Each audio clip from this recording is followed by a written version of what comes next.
जय हिंद दोस्तों, मेरा नाम अनुज है। अध्ययन विथ अनुज ऑफिशियल चैनल पर आप सभी लोगों का स्वागत है। दोस्तों, आज के वीडियो में मैं फिर से आपके लिए 20 अति महत्वपूर्ण प्रश्न लेकर के आया हूं। ये बहुत ही महत्वपूर्ण प्रश्न है, ध्यान से देखिएगा। आइए शुरू करते हैं। पहला प्रश्न है, किस अनुच्छेद के तहत भारत के संघ लोक सेवा आयोग की स्थापना की गई थी? दोस्तों, अनुच्छेद 315 ऑप्शन ए वाला सही होगा।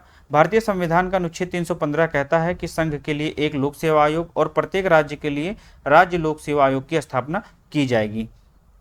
अनुच्छेद 252 में यह वर्णन किया गया है कि यदि राज्य में आपातकाल लगा हुआ है, मान लीजिए आपातकाल की उद्घोषणा हो गई है, तो राज्य के विषय में किसी भी तरह का कानून बनाने का अधिकार संसद को होगा। राज्य के विषय में किसी भी तरह के विधि बनाने का जो शक्ति है वह संसद में निहित होगी। अनुच्छेद 300 में दोस्तों भारतीय संघ के नाम वाद लाने का अधिकार है, और अनुच्छेद 52 में वर्णन किया गया है कि भारत का एक राष्ट्रपति होगा। ऑप्शन आपका ए वाला सही होगा, 315। किस आंदोलन का नेतृत्व मोहम्मद अली और शौकत अली ने किया था? दोस्तों, ये जो है अली बंधुओं के नाम से प्रसिद्ध हैं। इन्होंने खिलाफत आंदोलन का नेतृत्व किया था। ऑप्शन आपका बी वाला सही होगा। अबुल कलाम आज़ाद और मोहम्मद अली ने दो न्यूज़पेपर चलाए थे। अबुल कलाम आज़ाद ने अल हिलाल और मोहम्मद अली ने कॉमरेड न्यूज़पेपर से खिलाफत आंदोलन का प्रचार प्रसार किया था। नेक्स्ट क्वेश्चन पर आते हैं। देश के प्रथम विधि अधिकारी कौन हैं? देश के प्रथम विधि अधिकारी न्यायवादी होते हैं या अटॉर्नी जनरल होते हैं? अटॉर्नी जनरल होते हैं। और वर्तमान में जो अटॉर्नी जनरल हैं वह हैं आर वेंकटा रमनी। स्पेलिंग इनकी जो है RAMNI है लास्ट में, तो आर वेंकटा रमन याद रखिएगा आप लोग। आर वेंकटा रमन इस समय जो है अटॉर्नी जनरल ऑफ इंडिया हैं। इनमें से सबसे बड़ा ग्रह कौन सा है? दोस्तों, इनमें से सबसे ठंडा ग्रह कौन सा है? दोस्तों, तो वरुण जो है, जिसे हम नेपच्यून भी कहते हैं, ये पृथ्वी से सर्वाधिक दूरी पर स्थित होने के कारण सबसे ठंडा ग्रह है। व्यास के आधार पर यह चौथा सबसे बड़ा ग्रह है, चौथा, और मास के आधार पर तीसरा जो है ये ग्रह है। दोस्तों, इसके संबंध में जो है एक क्वेश्चन और पूछा जाता है कि हरे रंग का ग्रह किसे कहते हैं? तो वरुण ऑप्शन सही होगा। इसका खोज जो है जॉन गॉले ने किया था। जॉन गॉले ने 1846 ईस्वी में इसको खोजा था। नेक्स्ट क्वेश्चन पर आते हैं। दोआब का क्या अर्थ होता है? दोआब का अर्थ होता है दो नदियों के बीच की भूमि। दो नदियों के बीच की भूमि को हम लोग दोआब कहते हैं। भारत में गंगा के मैदानी क्षेत्रों का विस्तार खादर और बांगर क्षेत्रों से मिलकर के होता है। खादर और बांगर। पहले प्रश्न पर आते हैं। दोआब का अर्थ होता है दो नदियों के बीच की भूमि। मान लीजिए गंगा नदी है, तो उसका जो पूरा क्षेत्र है, मैदानी क्षेत्र है, वह खादर और बांगर से मिलकर के बनता है। खादर किसे कहते हैं? प्रत्येक वर्ष जब नदियों में पानी बढ़ता है तो बाढ़ आती है, और बाढ़ जहां तक उसका पानी फैल जाता है उस क्षेत्र को हम लोग खादर कहते हैं। जहां तक पानी जाता है उसको हम खादर कहते हैं, और जहां बाढ़ का पानी नहीं पहुंचता है उस भूमि को हम लोग जो है बांगर कहते हैं। नेक्स्ट क्वेश्चन पर आते हैं। नदी का एक उथला विस्तार जो पैदल या गाड़ी से पार किया जा सके उसे क्या कहते हैं?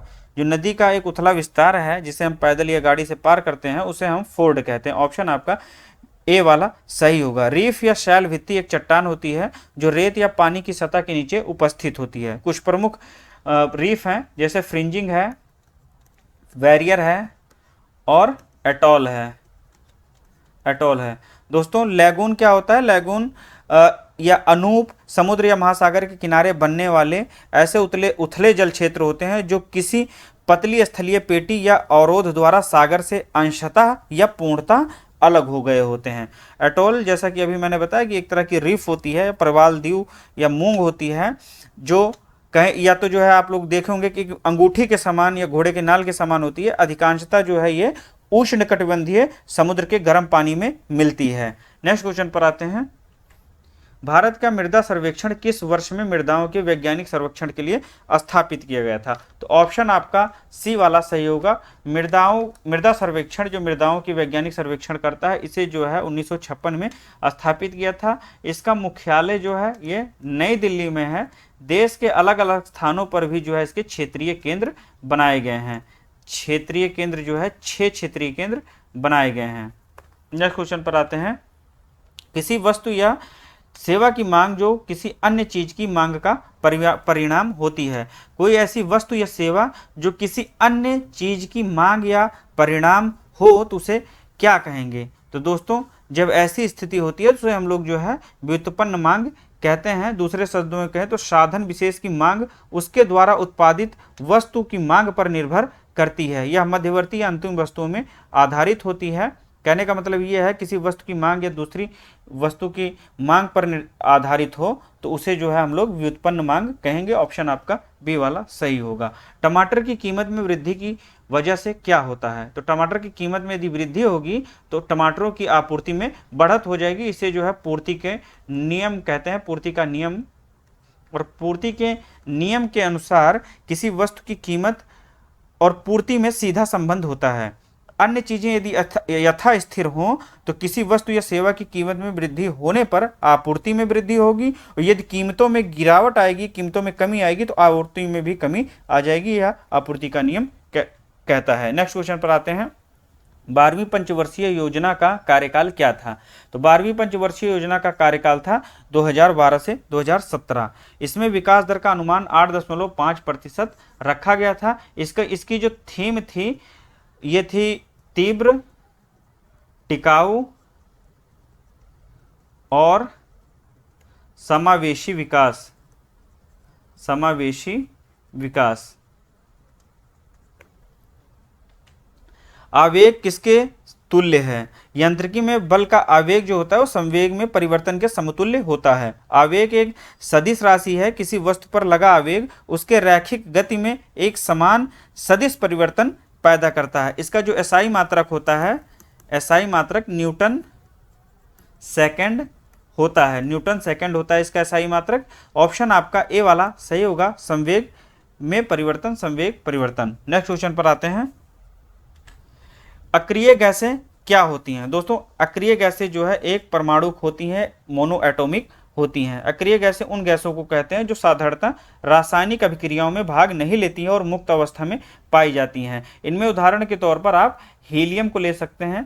हीलियम है, ऑर्गन है, जिनॉन है, जिनॉन, क्रिप्टॉन, क्रिप्टॉन, रेडॉन। इन्हें दोस्तों जो है उत्कृष्ट गैसें भी कहते हैं, उत्कृष्ट गैसें भी कहते हैं। नेक्स्ट क्वेश्चन पर आते हैं। झींगा किस संघ के अंतर्गत आता है? झींगा जो है आर्थ्रोपोडा संघ के अंतर्गत आता है। और आर्थ्रोपोडा संघ के जो जीव हैं उनकी खासियत होती है सिफेलोथोरक्स और उदर में विभक्त होते हैं। सिफेलोथोरक्स अर्थात सर और वक्ष और उदर में विभक्त होता है। और शरीर में एक जोड़ा संयुक्त आंख ओम दो और जो है 2 जोड़ा एंटनी होते हैं। दोस्तों इनमें जो है कोलेस्ट्रॉल बढ़ाने की क्षमता भी मौजूद होती है। यह झींगा एक तरह का समुद्री भोजन होता है। ऑप्शन आपका ए वाला सही होगा। गिल्टी रोग जिसे हम एंथ्रेक्स भी कहते हैं, एंथ्रेक्स या गिल्टी रोग भी कहते हैं, ये जानवरों में अधिक होता है, जानवरों को प्रभावित करता है। नेचुरली ये जो है मिट्टी में पाया जाता है। और किसकी वजह से होता है ये?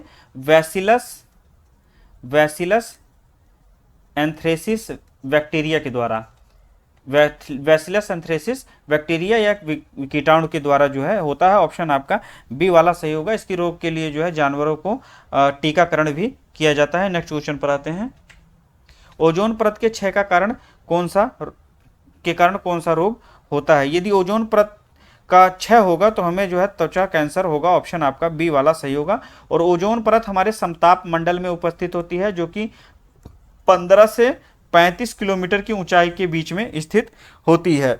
यदि ओजोन परत का क्षय होगा तो परावैंगनी किरणें पृथ्वी पर अधिक मात्रा में पहुंचेंगी और इससे जो है मानव में त्वचा कैंसर का खतरा बढ़ जाएगा। इसकी वजह से आंखों पर भी हमारे फर्क पड़ेगा, इम्यून सिस्टम पर भी काफ़ी प्रभाव पड़ेगा। इसलिए जो है ओजोन परत को जितना हो सके उतना बचाया जाना चाहिए। इसके संबंध में हम लोग जो है बहुत सारी चीज़ें कर सकते हैं जिससे हमारे पर्यावरण की सुरक्षा हो। और पर्यावरण को नुकसान पहुंचाने वाले बहुत सारे कारक हैं जो ओजोन परत को खास करके नुकसान पहुंचाते हैं। उनमें से क्लोरोफ्लोरोकार्बन मुख्य रूप से है, CFC क्लोरोफ्लोरोकार्बन। और ये किस में मौजूद होता है? रेफ्रिजरेटर में जो अग्निशामक यंत्र हैं, एरोसोल स्प्रे हैं, इसमें जो है CFC का प्रयोग होता है जो ओजोन परत के क्षय में मुख्य भूमिका निभाते हैं।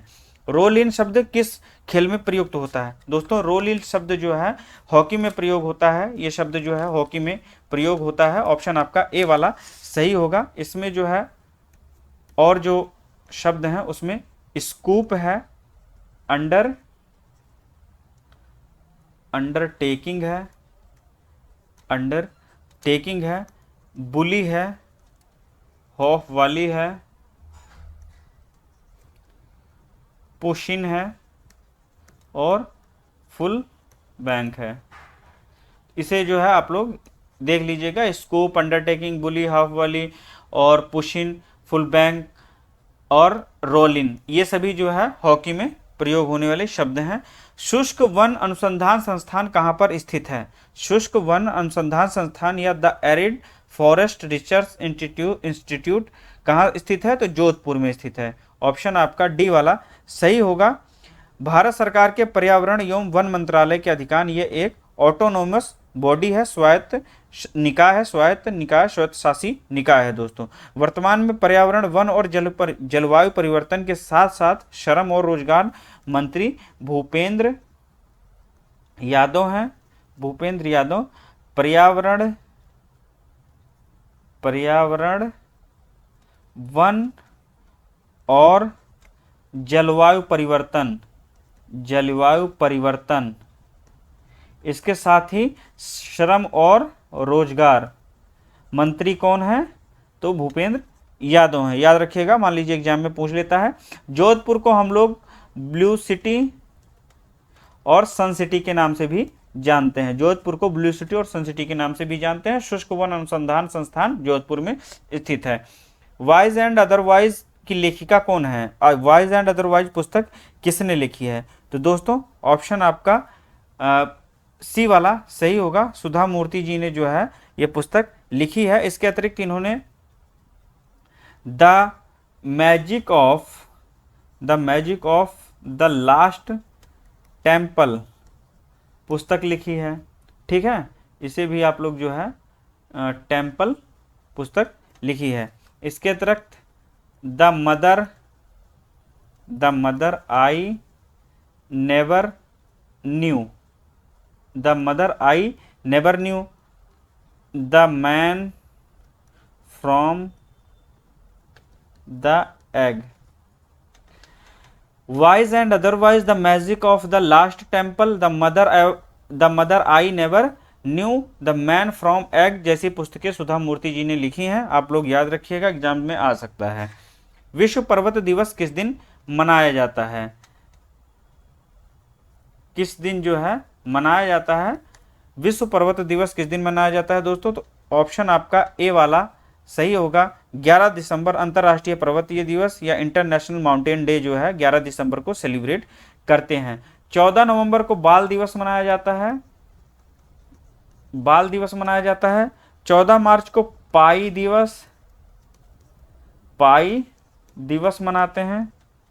पाई दिवस, जिसे हम लोग आमतौर पर अंतर्राष्ट्रीय गणित दिवस भी कहते हैं। अंतर्राष्ट्रीय गणित दिवस भी कहते हैं। राष्ट्रीय जो गणित दिवस है, राष्ट्रीय गणित दिवस वह 22 दिसंबर को मनाते हैं। याद रखिएगा, राष्ट्रीय गणित दिवस 22 दिसंबर को मनाया जाता है और अंतर्राष्ट्रीय गणित दिवस 14 मार्च को मनाया जाता है। ये पाई दिवस के रूप में भी पूछ सकता है। 2 अक्टूबर को विश्व अहिंसा दिवस मनाते हैं। विश्व अहिंसा दिवस 2 अक्टूबर को मनाया जाता है और 12 जनवरी को राष्ट्रीय युवा दिवस मनाया जाता है। राष्ट्रीय युवा दिवस मनाते हैं। नेक्स्ट क्वेश्चन पर आते हैं।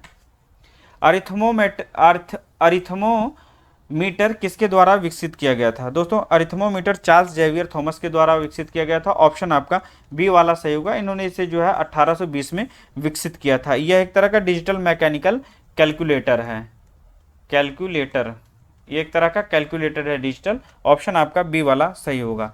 दोस्तों आज के वीडियो में हम लोगों ने 20 जीके के क्वेश्चंस को डिस्कस किया। जहां आप लोगों को ना समझ में आया या किसी तरह की क्वेरी हो तो आप लोग कमेंट बॉक्स में कमेंट कर सकते हैं। इसी तरह के वीडियोस मैं लेकर के आता रहूँगा। मिलते हैं अगले वीडियो में। जय हिंद।